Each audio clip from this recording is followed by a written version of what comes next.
Salut à tous, on se retrouve aujourd'hui pour parler du Paris Saint-Germain ce dimanche 29 décembre et on commence tout d'abord avec le match de Coupe de France prévu le 15 janvier prochain et c'est complet. Donc les joueurs du FC Spali accueilleront ceux du Paris Saint-Germain dans un Michelin à guichet fermé. Donc le stade Michelin, c'est le stade où se déroulera bien sûr cette rencontre. Donc les places pour la rencontre du 16e de finale de Coupe de France se sont arrachées en moins d'une heure. Donc rendez-vous le mercredi 15 janvier à 21h. Donc voilà, ça sera guichet fermé cette rencontre. Donc il y aura 19 000 supporters et il y aura bien évidemment des supporters parisiens qui seront présents pour cette rencontre. On continue, on va parler cette fois-ci du 11 de la Ligue 1 2024 avec 7 Parisiens. Donc c'est le journal L'équipe, vu que là on arrive sur la fin d'année, il reste plus que 2 jours sur l'année 2024. Donc le journal L'équipe a dévoilé en gros les meilleurs joueurs sur cette année 2024 en Ligue 1. Il y a quand même 7 joueurs du PSG, donc il y a Nuno Mendes, il y a Marquinhos, il y a Achraf Hakimi, il y a Dembélé, il y a Vitinha, il y a Barcola et il y a Kylian Mbappé. Parce qu'Mbappé a joué quand même 6 mois au PSG sur cette année, bien sûr 2024, début d'année avant. Avant de partir, voilà, maintenant du côté du Real Madrid. Donc voilà, félicitations bien sûr à tous ces joueurs parisiens. Et concernant notre 11, parce que le journal L'équipe a aussi dévoilé, donc là c'est eux qui ont voté, les journalistes de l'équipe, mais aussi ils avaient mis sur leur site un sondage, on pouvait voter bien sûr pour un 11. Et le 11 type 2024 des internautes de l'équipe, et là aussi il y a pas mal de Parisiens. Donc Hakimi, Marquinhos, Vitinha, Nuno Mendes, Barcola et Kylian Mbappé. On peut voir c'est pas le même, c'est pas le même 11 les gars, mais voilà, là il change puis voilà, il y a aussi également pas mal de Parisiens bien sûr dans ce 11 final. Bref, on continue, on va parler de Marquinhos qui enregistre quand même 19 courses vers l'avant, balle au pied pour 187 mètres gagnés par 90 minutes en Ligue 1 en 2024. Aucun autre joueur ne fait mieux quand il a le ballon et il progresse avec le ballon, personne ne fait mieux tout simplement en Ligue 1. Vitinha a tenté 2029 passes pour 1887 réussis, 336 sont cassés au moins une ligne adverse.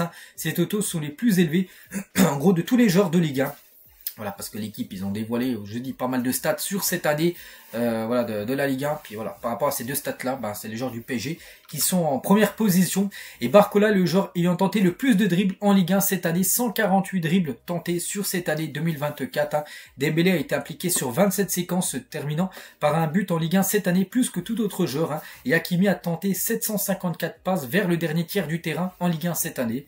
Si vous regardez, prenez un terrain, le divisez en 3. Donc Hakimi il a tenté 754 passes dans le dernier tiers. Donc on va dire où c'est le plus compliqué à faire des passes vu qu'il y a la défense adverse qui est présente. Donc voilà, aussi des très belles stats concernant d'autres joueurs parisiens. Concernant Nuno Mendes, on a beaucoup parlé sur les 2 derniers jours que Nuno Mendes, les gars, avaient des envies de partir. Et d'après Plétigo, les gars, qui est un journaliste très fiable en Allemagne, et Manchester United et Nuno Mendes, une situation à suivre de près dans les prochaines semaines. Voilà, donc ça bouge pas les gars. Nuno Mendes a toujours l'envie de quitter le Paris Saint-Germain parce qu'en gros il demande un salaire plus élevé que ce que le PSG lui propose là actuellement avec ce renouvellement de contrat. Donc voilà, actuellement la situation, on sait pas s'il restera, partira. Donc il faut suivre cette situation, mais pas qu'il est sous contrat jusqu'en 2027. Nuno Mendes, même s'il venait à partir, je sais pas, à Manchester United, le club anglais devra débourser une grosse somme d'argent parce que le PSG, bien sûr, bradera pas son latéral.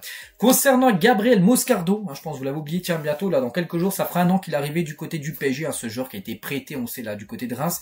Et discussion prévue entre le PSG et le stade de Reims au sujet de Gabriel Moscardo.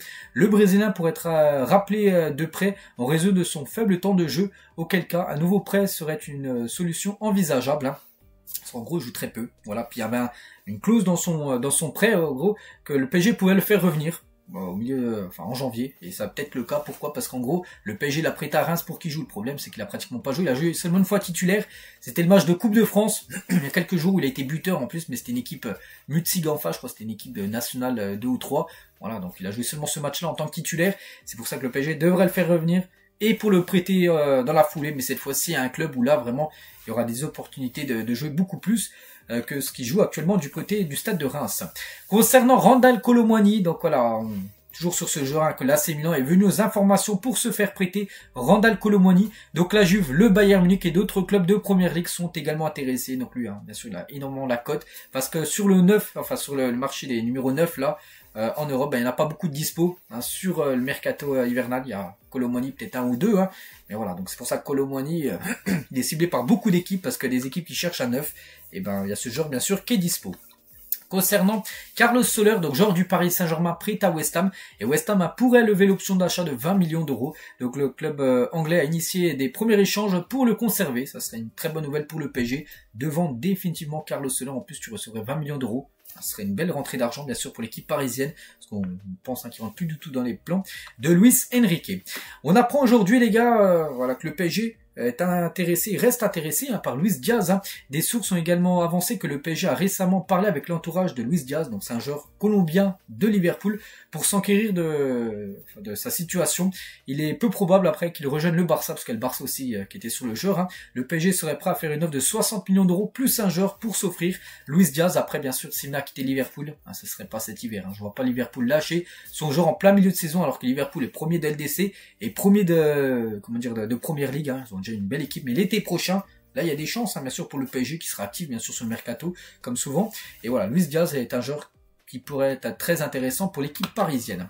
Concernant Jamal Musiala, pareil, il y a aussi des rumeurs sur le PSG, donc difficile négociation entre le Bayern Munich et Musiala, donc le PSG, bon il n'y a pas que le PSG, donc le PSG, Liverpool, le Real et Manchester City envisagent tous de s'intéresser au milieu de terrain en janvier. Les recruteurs de City ont été évoqués plusieurs fois. La situation de Musiala dépend celle de Kevin De Bruyne. Donc voilà, il y a beaucoup d'équipes, mais on peut voir que le PSG aussi suit la situation de Jamal Musiala. Un joueur en gros que le Bayern, bien sûr, c'est l'un des meilleurs joueurs du Bayern. Il souhaite le garder, bien sûr, du côté du Bayern, mais difficile négociation parce que voilà, lui aussi pourrait prolonger, mais il demande aussi un salaire à la hauteur de son statut, un peu comme Nuno Mendes. Et le Bayern un peu réticent de lui donner ce que veut Musiala. C'est pour ça que penser qu'il pourrait peut-être aller ailleurs. Et voici tous les clubs intéressés, dont bien sûr le Paris Saint-Germain. Regardez la une, enfin c'est une partie de la une, journal La Gazzetta dello Sport, et ça parle de Donnarumma. En cas de non-prolongation de Donnarumma, quelle destination possible? Donc à l'AC Milan, impossible de retourner à l'AC Milan après son départ. En 2021, libre, il a quitté libre Milan pour rejoindre le PSG gratos. Donc à l'Inter, le club italien parie sur Josep Martinez. À Naples ou la Juve, son salaire pose problème.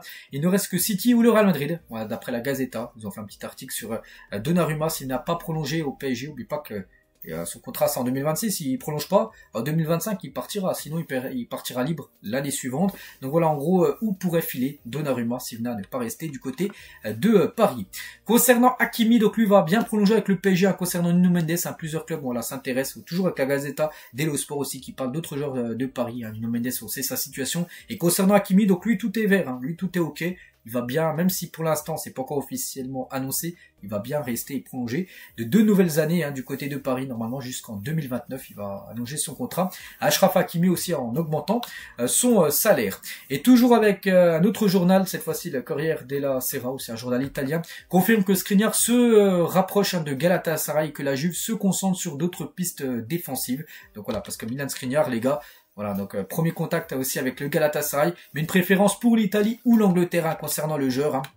Donc voilà, malgré l'intérêt de Galatasaray, Skriniar privilégie un retour en Italie, donc la Juve, Naples ou l'AS Roma, ou un transfert en Angleterre. Ces deux destinations sont considérées comme plus attractives pour le joueur qui souhaite évoluer dans des championnats plus compétitifs et mieux adaptés à son style de jeu que déjà de partir en Turquie. Donc voilà, concernant Milan Skriniar, et on finit avec lui aujourd'hui. Donc voilà les gars, ce qu'il y avait à dire. J'espère que ça vous a plu. On se retrouve demain lundi. N'oubliez pas que l'équipe reprend, c'est jeudi, jeudi l'entraînement, parce qu'il y a plusieurs clubs qui reprennent. Tiens, aujourd'hui, par exemple le Barça, ils reprennent aujourd'hui, le Real reprend demain l'entraînement, le PSG reprendra jeudi l'entraînement, bien sûr, pour préparer le match contre Monaco prévu le 5 janvier prochain. Bonne journée à vous et à demain.